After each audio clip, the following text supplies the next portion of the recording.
That was Brian Wilson at the piano in 1966 for a run-through of two snippets of music that may have once been part of the song Heroes and Villains. Or not.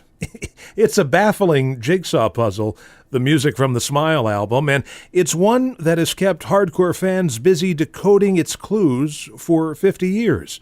The 2004 release, Brian Wilson Presents Smile, was the first step in trying to piece together a coherent album out of this music, although it was all re-recorded. It wasn't until 2011 that the original sessions the Beach Boys made were released in the form of the Smile Sessions.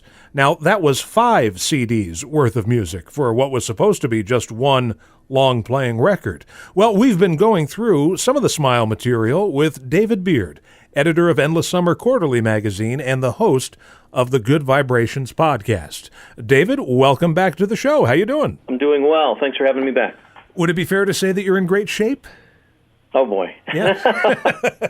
In the barnyard? Sure.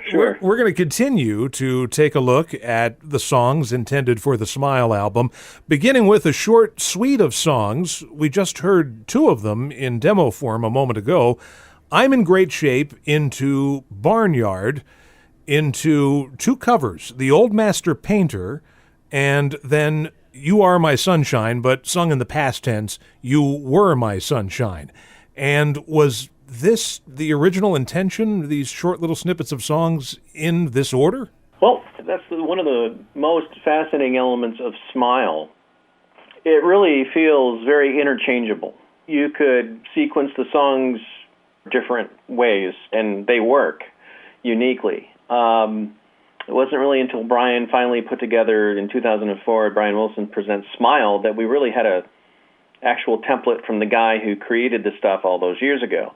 And he needed help from Darian Sahanaja, who Darian's such a devout fan of Brian's and that music that he was the right guy for the job, because he was able to listen to what was happening in the music and connect it and make sense of it. Right. And they did manage to do that, and they brought Van Dyke Parks in to write some new lyrics, and it turned out pretty interesting. But this music, the original, Van Dyke Parks and Brian, in their initial vision together, they wanted to skewer white man's history and his commodification, as Mike Love would say, of our land and right. our natural resources. You have to kind of hear the whole Smile story to really kind of let that sink in, because there's other parts of that story being told. But with this particular set of songs, Brian was getting into a humor bag, and he's got one idea after the other, all coming out. So you got this I'm in Great Shape, which is about working around the farm. Yeah. But it's a little bit more than that, but it's kind of farm life. Let's take a listen, and you're right, you're getting here is just kind of Americana, you're getting the soil. Now, I should point out that the 2 lead vocals we heard Brian perform were actually from the same piano rehearsals we heard a little earlier, just overlaid on top of the finished tracks to give them lead vocals. And that was Dennis singing lead on You Were My Sunshine. Interesting bit about those 2 last songs. The Old Master Painter is a song from the 1920s, and it's about God, and it's from the point of view of someone watching a sunset over God's creation. And You Are My Sunshine is usually a jaunty, happy song. Here, it's mournful, and someone took the sunshine away. So who are we talking about here? Was it a girl? Is it God? Well, it's hard to say, but it may speak to what Van Dyke and Brian were doing in communicating the loss that accompanied the overtaking of the land. And the Old Master Painter is God, and and this isn't the way that God naturally set it up, and it was right. changed, it was altered. Right. Well, that's going to segue right into the next song, which deals with that concept directly, and that song is Cabanescence. For me, this is one of the highlights of what would have been the Smile album. And I know in our last discussion we talked about songs that were basically snippets, and I wasn't crazy about certain aspects of those snippets, but this is, in my opinion, a fully fleshed out song, and it's one of the greatest songs in the Beach Boys catalog. Yeah. Cabanescence for me is saying something, but it's true, and it's always been true since the first day I heard it on the 2020 album. Cabanescence is far and away my favorite Beach Boys recording. To me, it's an oral painting. It is American history in the form of a recorded song. You know, you have three things going on in this song that are all part of American history. First, you have this Home on the Range with the banjo and harmonica, which is this very kind of, you can picture Ma and Pa Kettle sitting on the front porch in their swing, right, as the train goes by in the distance, while the wind blows and they're sitting next to their cornfield, which a crow is flying over, right, while they're watching the cornfield get threshered. Right. So there's that, and then you have the building of the railroad, which is this transcontinental connection, East Coast to West Coast, the final pounding of the Golden Spike, which connected the two. So you've got that. And then you've got the very first Iron Horse steam engine riding on those tracks. And then you also have the building and construction of the Grand Coulee Dam. So this is a deep song. And I love all Beach Boys music, but this, to me, is the one that knocks it all away and just says, you think you got something special, well, listen to this. The Beach Boys with Cabanescence. Now, a reworked version of that song appeared on the group's 1969 album, the aforementioned 2020. The group would occasionally bolster their late 60s and early 70s albums by including songs from Smile on those records. In fact, they would even name an album after a Smile cut, and we'll talk about that one in just a bit. But David Beard of the Good Vibrations podcast and editor of Endless Summer Quarterly joins us again. And we would be remiss if we didn't mention the lore surrounding the song we just heard, Cabanescence, because as the story goes, Mike Love questioned Van Dyke Parks over the lyrics to that song, and that chapter in Beach Boys history has snowballed into Mike shelved the Smile album. Mike is the reason it never came out, and which is silly when you look into the history of the group. But it is ironic that the line he questioned Van Dyke Parks about over and over, "The crow cries, uncover the cornfield," is like his best moment on record as a singer. I mean, it's just transcendent. Mike knocks it out of the park with that line. Absolutely. Mike's voice sounds great. So did that happen between Mike and Van Dyke? I do know for a fact that Mike did question some of the lyrical content because he considered it, and he uses this term, I don't know if it's an actual term, but he calls it acid alliteration. Right. In 1985, the documentary about the group. An American band, yeah. Yeah. And in that, Van Dyke Parks is interviewed, but in 76, outside of a Tower Records, and that's his famous quote, "Yeah, the guys didn't understand," and he says, and Mike Love said to me, "What does over and over the crow cries, uncover the cornfield mean?" And I said, "I don't know, throw them away." And they did. And that's not what happened at all.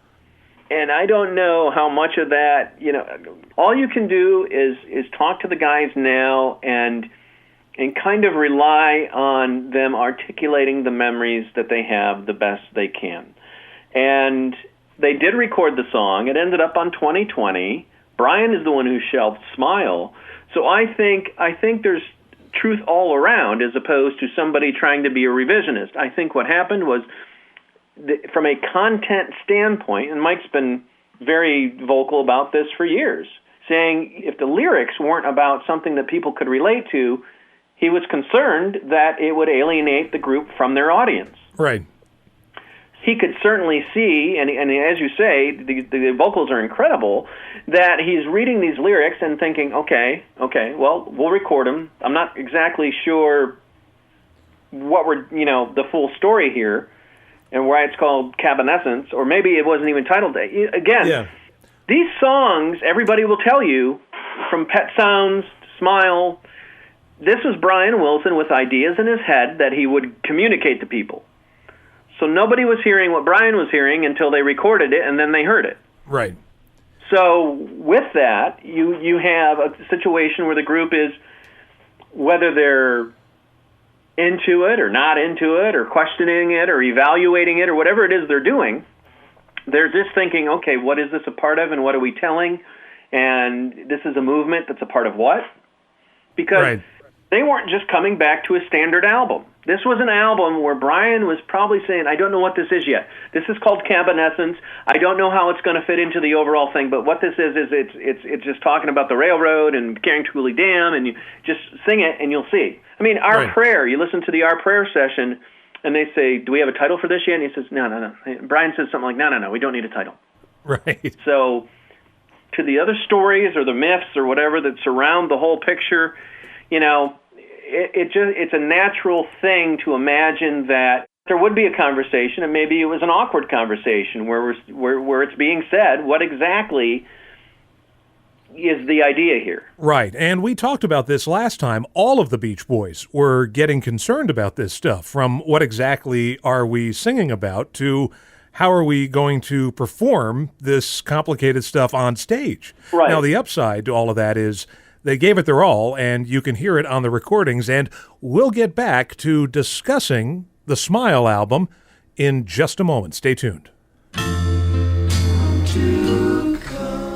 That 1 minute and 7 second chant was used as the B-side to the Beach Boys' Heroes and Villains single and was recorded around the same time, late 1966, as many of the other cuts we've been discussing today.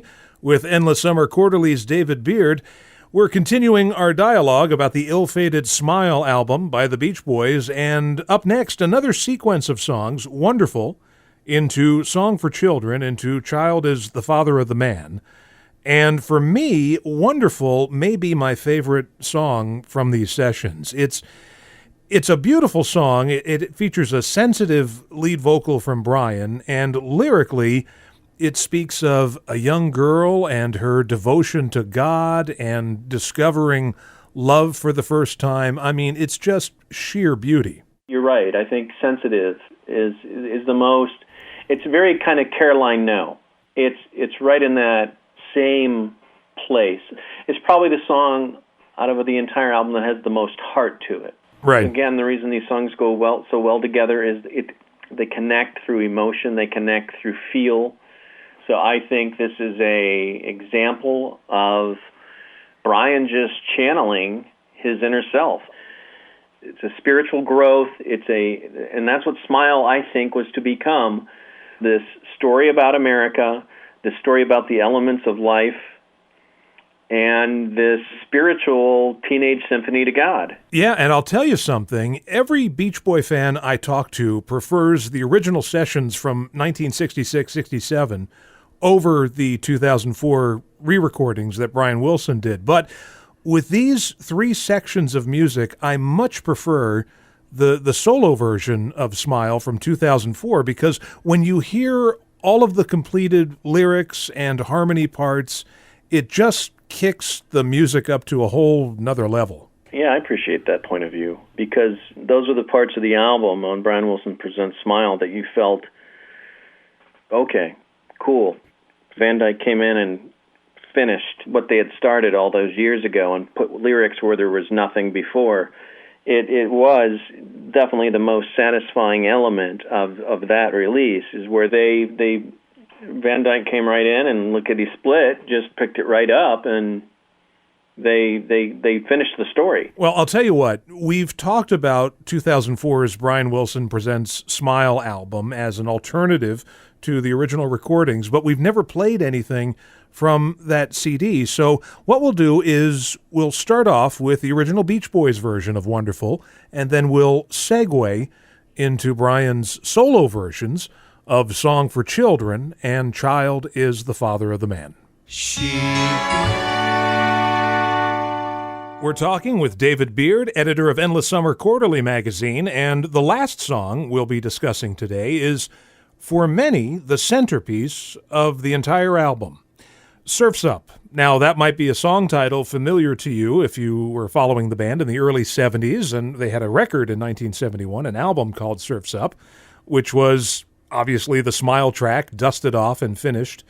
But in the context of what would have been the Smile album and the storyline we've been talking about, it kind of works. I mean, if you think of it as the European man who comes to settle here on the continent and in his lust for glory destroys the land, has a kind of religious experience and decides to get back to nature, realizes that innocence is where it's at. You know, like the line says, a children's song. It comes to him and it represents the fulfillment that he couldn't find. Maybe I'm reading too much into it. I don't know.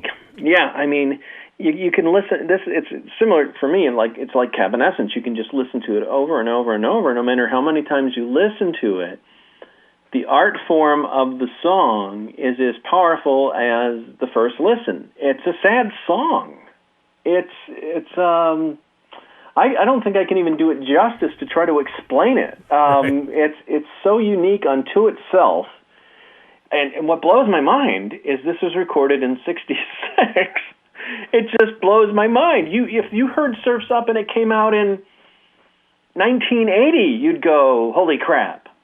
Well, here's the thing. We talk about the audience expecting Smile. Well, this was the tantalizing taste because Brian is seen performing it in, December of 1966, that Inside Pop, the Rock Revolution TV special. So that was the first taste I think the public had gotten of Brian and Van Dyke's collaboration and what we were going to get. Yeah, and that performance. Whew. As they see it, our society, while apparently healthy and certainly bountiful, is in a deep crisis of values. They are hoping for a return to the human-centered community they feel modern life has moved away from. And they think that they, together with other young people like them, are forming a model upon which that society can be constructed. Hung velvet. Here is a new song, too complex to get all of first time around. It could come only out of the ferment that characterizes today's pop music scene. Brian Wilson, leader of the famous Beach Boys and one of today's most important pop musicians, sings his own Surf's Up. Poetic, beautiful even in its obscurity, Surf's Up is one aspect of new things happening in pop music today. As such, it is a symbol of the change many of these young musicians see in our future. You know, a lot of people have seized on the line, "A broken man too tough to cry," as being Brian Wilson's life story in one line. In other words, the disillusion of the entire Smile project left Brian a broken man. Well, if you wanted to say, tell the Smile story in a single line, that's a great line to put with it. Yeah. Does Brian make that connection? That's hard to say. Yeah. It's certainly applicable. Well, it's true with a lot of this material, and like I said in our first discussion, not every single lyric that Van Dyke wrote is one that I'm totally on board with, but because the lyrics are so impressionistic and create so many evocative images, it's kind of all in the ear of the beholder. It really could mean anything to anyone. The diamond.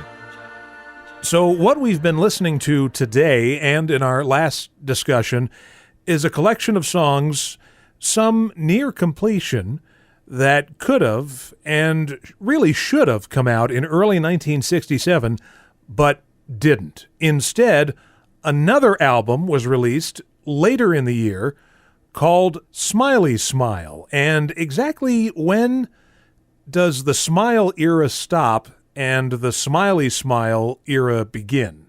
No one can say the exact date. There's guesses where Brian took the Smile project and said, "I'm done doing this. I'm not going to produce the next Beach Boys album. I want them involved." He tells the group, "Please be involved. We can record this at my house. This is what we're going to do."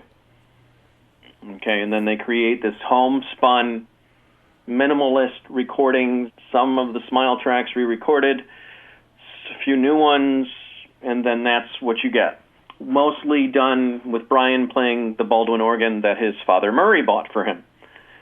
So that's what Smiley Smile is, and then we'll get into that, next in part 3. But so it's a minimalist album. It does have Heroes and Villains on it. It does have Good Vibrations on it, but the rest of the material is very simple, it's organic, it's this kind of, it's different, it's laid back, it's music to cool out by.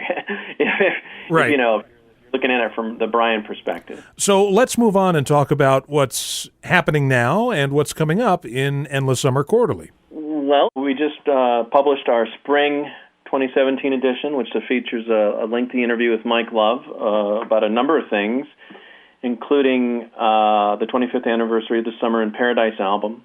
And we get into why he still performs that song. And there's a really cool music video that plays with that performance. And Mike, while they do the song, he talks about a scarf for Water Health International, and the scarf is a tie-one-on scarf. And they sell those at the merchandise tables. The Beach Boys take no proceeds of the scarves. 100% of the proceeds go to Water Health International so they can build water facilities, clean water facilities in third world countries. So Summer in Paradise is a song that is as relevant today as it's ever been. Mike brought this up. The redwoods are down to 2%. Not good. So there's endangered species, there's the profiteering off the land, and here we were just talking about Smile. Right. I mean, here's a perfect example. But, it's an interesting discussion for sure. And then the Summer 2017 edition is going to be on Smiley Smile, and it got new interviews with Mike Love, Brian Wilson, a brand new article, a lengthy article from historian and author Peter Riem, and a little bit of a kind of some other tidbits thrown in here and there wherever I could pull the information together, a little bit of a best guess from sessionographer Craig Slawinski on, the dates and the locations of where the Smiley Smile recordings were done, because most of them were done at Brian's house, but Vegetables, to some degree, was done at a studio. And so there's, I do my best to kind of include that information. We get a little bit into Carl being drafted and becoming a conscientious objector, and how that affected his life and the tour, and in April of '67. But it's all kind of tied together, and it's this timeline of, going into, it's really about Smiley Smile. It's not about Smile, because that story's been told. And Endless Summer Quarterly's already done, Smile editions, many, in fact. And so that'll be the summer edition of Endless Summer Quarterly. Also, I've conducted interviews with Carney Wilson and Wendy Wilson for the 25th anniversary of their Wilson album that Brian guest starred on a few tracks. So that's going to be kind of integrated into the fall 2017 edition, right, with the other content that will appear in there. And then the winter, right now, is just kind of probably a focus on Wild Honey, but that could shift just depending on when things align with other projects and what Mike and Bruce are doing in their tour and what Brian is doing with his tour. And Mike and Bruce are doing a Wild Honey World Tour, and they're doing Wild Honey, Darlin', and Aren't You Glad? For the 50th anniversary, yeah. Yeah, so I know they're doing those three songs. All right, and Brian, of course, is finishing up the Pet Sounds tour. It'll be the 51st at this point, through the rest of the year, I would think. Yeah, I guess for whatever dates that are added as they go, they continue to add dates. So you and I talk about this a lot. Whichever concert you go to, you're going to feel good. That's true. And what's happening with the Good Vibrations podcast? Well, we've got 14 episodes up now. Working on number 15, which will be with Gary Griffin, about his Sympathetic Vibrations CD release, and a couple of other surprises, too. And where would be the best place for someone to subscribe, to find out information about subscribing to Endless Summer Quarterly? Well, if you're on Facebook, just type in Endless Summer Quarterly and like our page. And then if you click on the About button on that page, it'll tell you everything you need to know. If you would prefer to go directly to our website, that is esquarterly.com, esquarterly.com. So it's really pretty easy to do. Yep, there it is. All I can think to say. It's just really easy to do. Right. All right, David, thanks so much, and have a great rest of your day. Thanks, you too. Several years ago, we did an album called Smile.